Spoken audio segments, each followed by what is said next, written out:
Good morning students, this is your biology class. In the previous lecture we have discussed the enzyme topic with their introduction and the chemical reaction performed by the enzyme and the nature of the enzyme action and what are the different factors on which enzyme activity depend, like temperature, pH and the concentration of the substrate. After that we have to discuss the inhibition topic. So let's start the inhibition topic. First of all, what is inhibition? Inhibition when binding of a chemical which shut off the enzyme activity. This process is known as inhibition and the chemical is called inhibitor. I think in last lecture we have discussed two type of inhibition. First is competitive, second is non-competitive. And in competitive, when inhibitor closely resemble the substrate and inhibit the activity of enzyme. Instead of substrate binding site, inhibitor bind with it. Clear? And next is non-competitive. It means there is no competition between the inhibitor and the substrate, in which inhibitor bind to enzyme but at the different site other than the active site of the substrate. Clear? And the example of the competitive inhibitor is the succinic dehydrogenase activity is blocked by the malonate. आप ये सब चीज़ें photosynthesis और respiration वाले chapter में पढ़ोगे, जहाँ पे टोटली एंजाइम की एक्टिविटी है. वहाँ पे आपको ये टॉपिक क्लियर हो जाएगा कि what is succinic dehydrogenase and malonate. And this is a flow diagram by which you can understand the competitive inhibition. Inhibitor and the substrate. I think the resemblance. Inhibitor bind with the enzyme and then the enzyme activity is stopped. And in non-competitive, there is another site for inhibitor.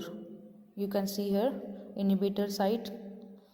आपको पता है कि enzyme is a tertiary structure और quaternary structure. इसमें आप देखोगे बहुत सारी पॉकेट्स प्रेजेंट होती हैं. ऐसा नहीं है कि एक ही पॉकेट प्रेजेंट है, उसमें एक्टिव साइट प्रेजेंट होगी, बहुत सारी पॉकेट्स प्रेजेंट होंगी. उन किसी में भी जाके इनहिबिटर बाइंड कर जाएगा और एंजाइम की एक्टिविटी को स्लो डाउन कर देगा, इनहिबिट कर देगा. सबस्ट्रेट बाइंड कर रहा है लेकिन वो फर्दर प्रोसेस हो ही नहीं रही है reaction. Clear? After that we have to discuss the classification and nomenclature of the enzyme. This is the flow chart of classification of enzyme. Firstly, enzyme is classified into two categories. First one is simple enzyme, second is the conjugated enzyme. Simple enzyme, it means it is made up of only protein part. You can see after hydrolysis only amino acid is obtained, another non-protein या other minerals, metals, nothing obtained after hydrolysis, only amino acid is obtained. So it's proved that simple enzymes are only made up of protein part. Simple enzymes are further classified classified into 6 classes, in which 13 subclasses, 4 to 13 subclasses are present in each class. It means 6 classes हैं और एक class में 4 to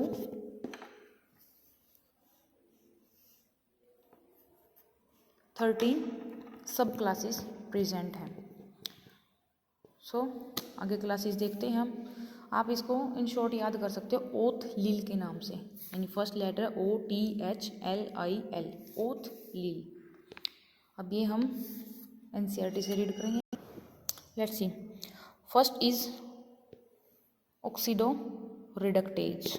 oxido reductase या फिर dehydrogenase, in which enzyme catalyse oxido reduction between two substrate. दो substrate है, for example आपके पास एक S है एक S डैश है. One is reduce form and one in the oxidise form. After oxido reductase enzyme reduce converted into oxidise and oxidise into reduce form, in which example is peroxidase या फिर succinyl dehydrogenase and the LDH. These are the example of oxido reductase. Second category is transferase. Transferase यानी clear है, transfer करने वाला, जो transfer करेगा एक group को अनदर ग्रुप में. एंजाइम कैटालाइज ये transfer of a group. For example जैसे आपको गिवन है SG जो बॉन्ड के साथ कनेक्टेड है प्लस S डैश, और ट्रांसफ़र हो गया किस पे, ये वाला G ग्रुप कहाँ ट्रांसफ़र हो गया, सेकंड वाले सबस्ट्रेट पे. ये सबस्ट्रेट कुछ भी हो सकता है आपका, वो फॉस्फेट भी हो सकता है, वो अमीन भी हो सकता है। फॉर एग्जांपल काइनेज जो ट्रांसफ़र कराएगा फॉस्फेट ग्रुप का, ट्रांस अमीनेज जो ट्रांसफ़र कराएगा अमीन ग्रुप का। क्लियर है। Next category is hydrolase. It is the largest class of enzyme. सबसे बड़ी क्लास होती है जिसमें डिहाइड्रेशन होता है। हाइड्रो वर्ड ही आपको पता है किससे रिलेटेड होता है, हाइड्रोजन से यानी वाटर से रिलेटेड है। लेज यानी तोड़ने वाला।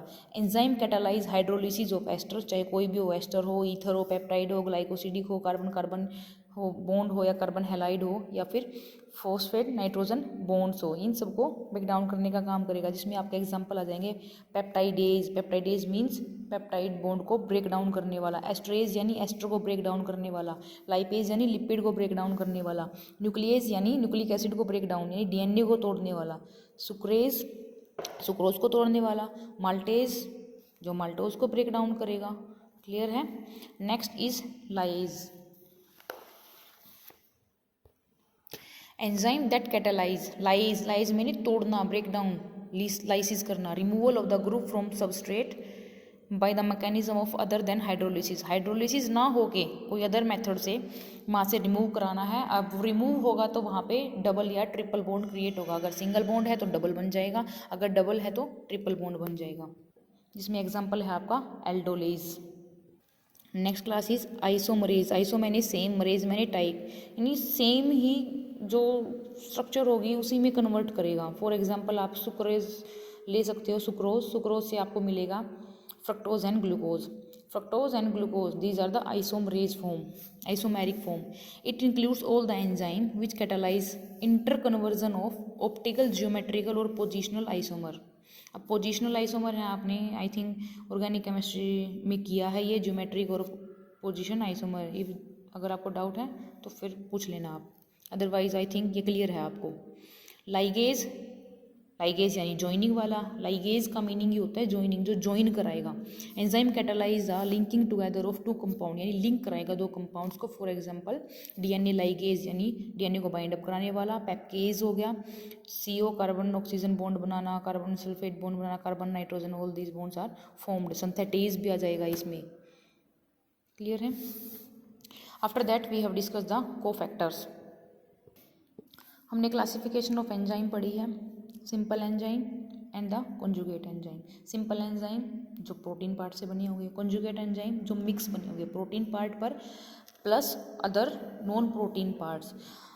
तो कंजुगेटेड प्रोटीन या फिर also known as holo enzyme. Holo enzyme is made up of two parts, one is protein part जिसको आप बोलते हो simple enzyme, and one is the non protein part which is known as cofactor. और यही cofactors हमने पढ़ने हैं। और प्रोटीन पार्ट को हम बोलते हैं बेटा एपो एंजाइम, जिसको मैंने शॉर्ट में AP लिखा हुआ है। आप कॉपी में ये फ्लो चार्ट बना लेना। Protein part apoenzyme and a non-protein part is called cofactor. Now we discuss the cofactors. Cofactor is further of two type, organic cofactor and the inorganic cofactor.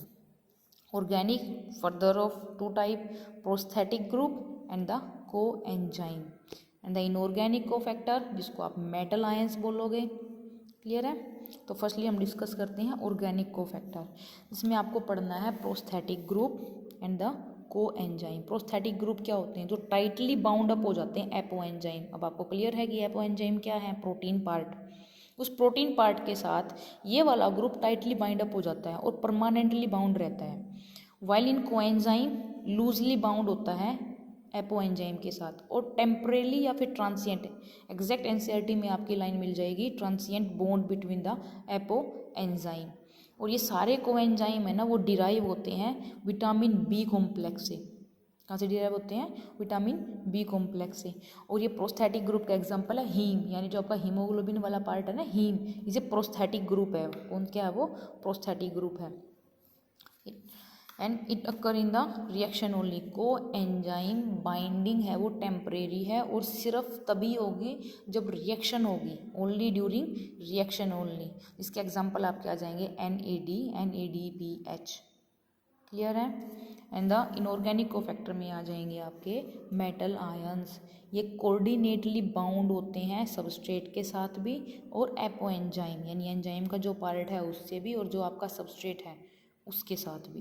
इसमें example आ जाएगा आपका zinc for proteolytic proteolytic means protein का break down करना, enzyme कब, carboxy peptidase के साथ ये zinc bind करता है तब जाके एक्टिवेट होता है। और ये सारी चीज़ें एंजाइम वाली एक्टिविटी और ये प्रोस्थेटिक ग्रुप, इनऑर्गेनिक कोफैक्टर, ये आपको रेस्पिरेशन चैप्टर में जब हम प्लांट फिजियोलॉजी करेंगे, फोटोसिंथेसिस वाला टॉपिक करेंगे, वहाँ पे मैं कोरिलेट करके बताऊँगी आपको।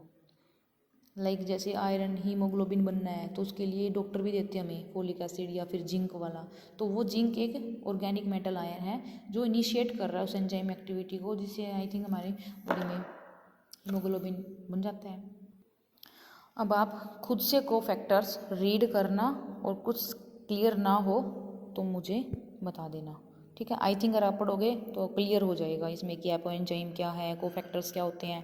देखो इसमें लिखा हुआ है प्रोस्थेटिक ग्रुप है, कोएंजाइम्स हैं, all these NADs, NADPs and catalytic activity, all these. अगर आप रीड करोगे अच्छे से तो आपको समझ में आ जाएगा। ये इसी के साथ चैप्टर कंप्लीट हो जाता है और आपके एनसीईआरटी क्वेश्चंस का सोल्यूशन मैं आपको सेंड कर दूँगी। कोई डाउट हो तो फिर पूछ लेना मेरे से। Okay, all the best, take care, अपनी हेल्थ का ध्यान रखें।